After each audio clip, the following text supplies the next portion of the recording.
Di awal film akan memperlihatkan bahwa Sang-do sedang menjalankan masa kuliahnya di tahun ketiganya. Namun sebenarnya yang berkuliah bukanlah Sang-do, tetapi bosnya, yakni Gai Do-sik. Jadi Sang-do berkuliah dengan menyamar menggunakan nama Gai Do-sik.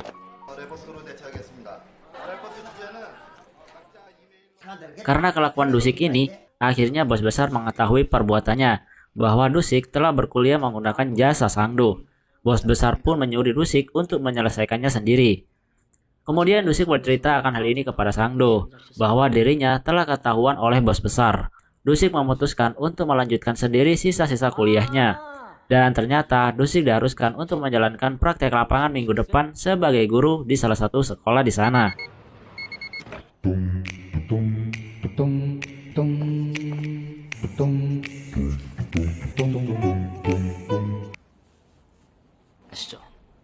Tibalah di mana hari pertama Do-sik akan menjalankan praktek lapangan. Seperti biasa, Do-sik diantar oleh Sang-do, Daigari, dan yang sekarang sebagai supirnya adalah Dongpal, yakni preman yang dulu sering membuli Do-sik sewaktu SMA.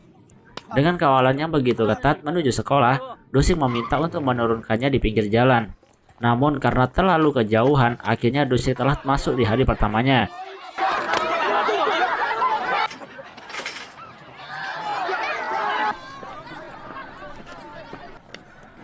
장난치지 마. 들어간다. 거기 몇 학년 몇 반이야? 몇 학년 몇? 출장. Do-sik pun diperkenalkan oleh Tuan Lee di salah satu kelasnya. Jadi Do-sik merupakan guru praktek yang akan mengajarkan tentang etika. Kalau di Indonesia biasanya itu disebut sebagai guru BK. Kelasnya begitu tidak kondusif dan terlihat sekali tidak memperhatikan Do-sik ketika sedang berbicara. Karena hal ini akhirnya Do-sik marah dan memukul meja. Dari sinilah Do-sik sekarang menjadi guru praktek yang killer. Tiba-tiba Do-sik melihat ada siswa kelasnya yang sedang tertidur. Ia pun menghampirinya dan memukul kepalanya. Namun betapa kagetnya, ternyata itu adalah bos besar yang sedang bersekolah.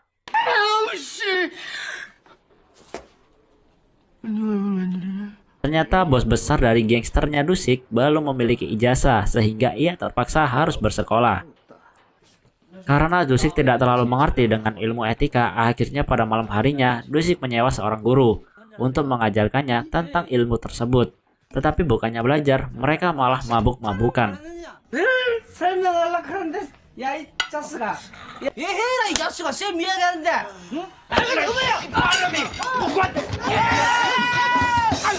Suatu ketika Sang-do diberi tugas oleh Do-sik untuk pergi ke Hong Kong mengurusi bisnis proyek besar bersama dengan gangster di sana. Namun ternyata Sang-do diikuti oleh Daigari. Do-sik mempercayakan hal ini kepada Sang-do karena Do-sik menganggap bahwa Sang-do adalah orang yang paling pintar di gangsternya, dan terlebih lagi ia bisa berbahasa Inggris. Tetapi ketika di pos migrasi, mereka berdua ditangkap oleh petugas dikarenakan Sang-do menjawab dengan seenak jidatnya ketika ditanya oleh petugas. Ya, ternyata Sang-do itu tidak bisa berbahasa Inggris sama sekali. Do you have any weapons or drug? Of course. Security area for further questioning. Bravo. Keesokan harinya, Do-sik diberi tugas oleh guru untuk menggantikannya bertugas menutup gerbang dan memukuli mereka jika mereka terlambat. Tanpa pilih-pilih, Do-sik pun memukuli siswa-siswa tersebut termasuk bos besarnya sendiri. Dari kejadian itu ternyata Tuan Lee marah besar kepada kepala sekolah karena dua siswanya telah dipukuli. Kemudian di suatu hari Do-sik melihat seorang siswa cewek sedang masuk ke ruang guru. Do-sik pun mengikuti dan melihat bahwa ternyata cewek bernama Mi Jung tersebut sedang ada hubungan dengan Tuan Lee. Dan Tuan Lee juga sedang melakukan bisnis dengan dua siswa lainnya di situ. Malam harinya Do-sik mengikuti makan malam bersama guru-guru. Ia hanya bisa bingung mendengar obrolan bahwa Tuan Lee seperti menjadi penguasa di sekolah itu. Besoknya Do-sik melihat ada beberapa anak sedang dibully termasuk bos besarnya juga. Kemudian ia menghampiri dan menghajar mereka semua.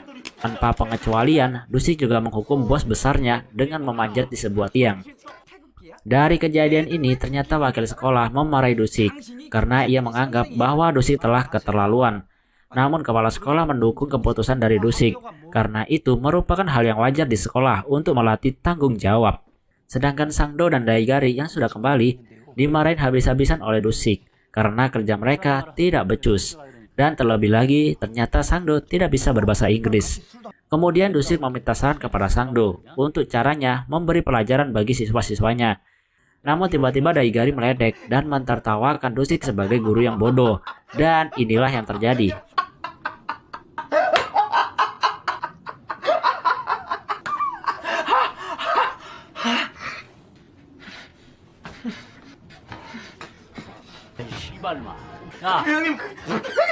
Dusik sekarang mendapatkan tugas untuk menggantikan guru olahraga di sekolahnya. Namun siapa sangka, hari demi hari ternyata para siswanya semakin akrab dan mulai menyukai Dusik.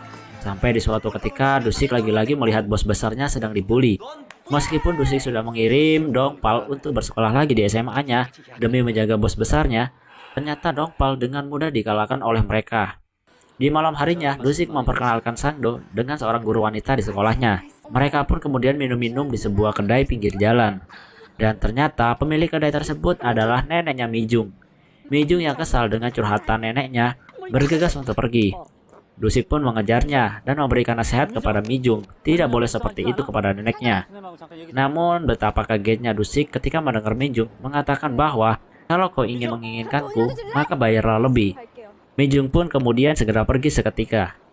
Karena guru wanita sudah mabuk berat ditambah lagi dengan datangnya bos besar di kedai tersebut, Dusik meminta Sangdo untuk mengantarkannya pulang. Namun tiba-tiba Daigari datang dan dengan lagak sok kuatnya memukul kepala bos besar karena Daigari mengira bahwa mereka hanyalah anak-anak SMA. Mengetahui bahwa yang dipukul bos besar, Daigari pun kabur ketakutan.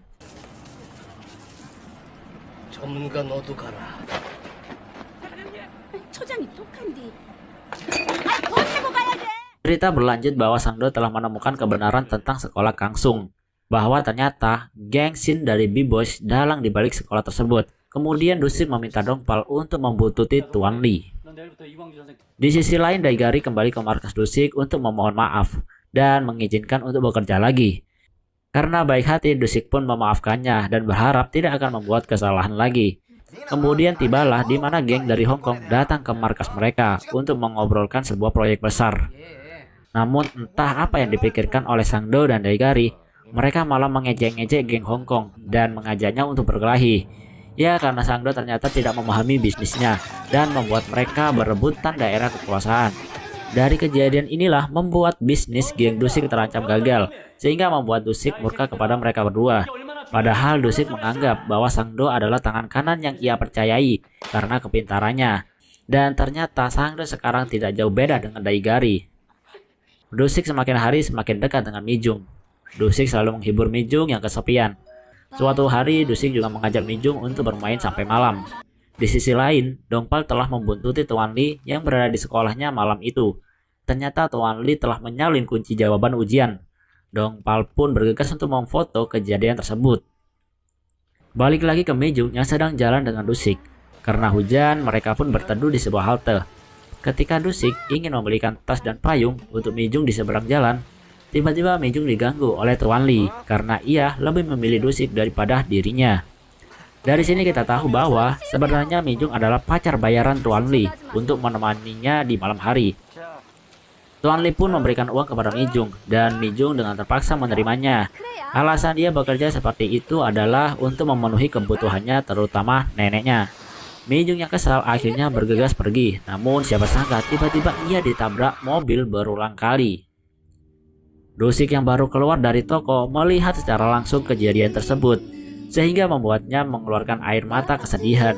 Mijung yang dibawa ke rumah sakit, namun sayangnya nyawanya tidak terselamatkan. Dusik pernah mengatakan kepada Mijung bahwa Dusik akan menghajar orang yang menyakitinya. Karena Dusik sudah mengetahui bahwa dalangnya adalah Tuan Lee, ia pun esoknya di sebuah jamuan makan malam menghajar habis-habisan Tuan Lee.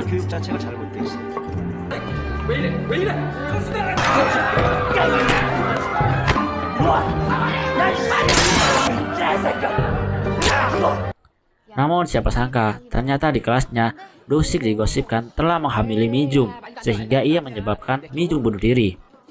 Temannya yang mengetahui kejadian sebenarnya tiba-tiba membantah dan menjelaskan semuanya sambil menangis.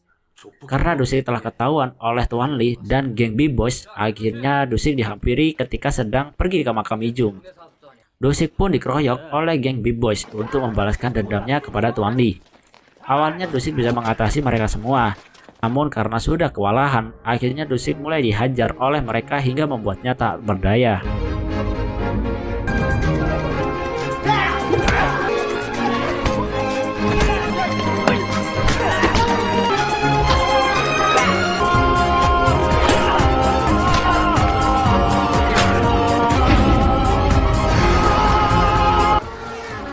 Namun tiba-tiba datang seorang membawa motor untuk menyelamatkan Dusik. Dan ternyata itu adalah bos besarnya.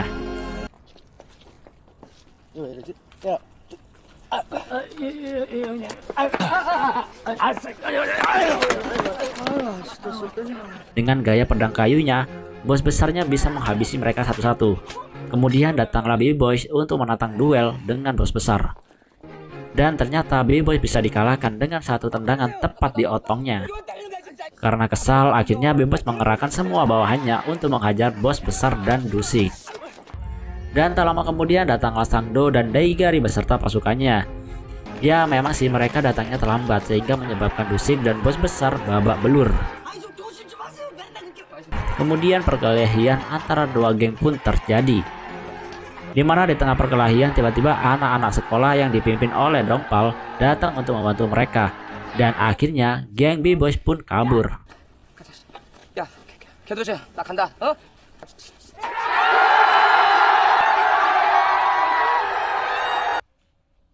Keesokan harinya datanglah di mana Dusik berpamitan karena hari itu merupakan hari terakhir ia mengajar. Siswa-siswa pun hanya bisa terdiam dan menangis melihat kepergian Dusik. 잘 있다 갑니다. 아마 왜냐면 마지막 제자들이니까.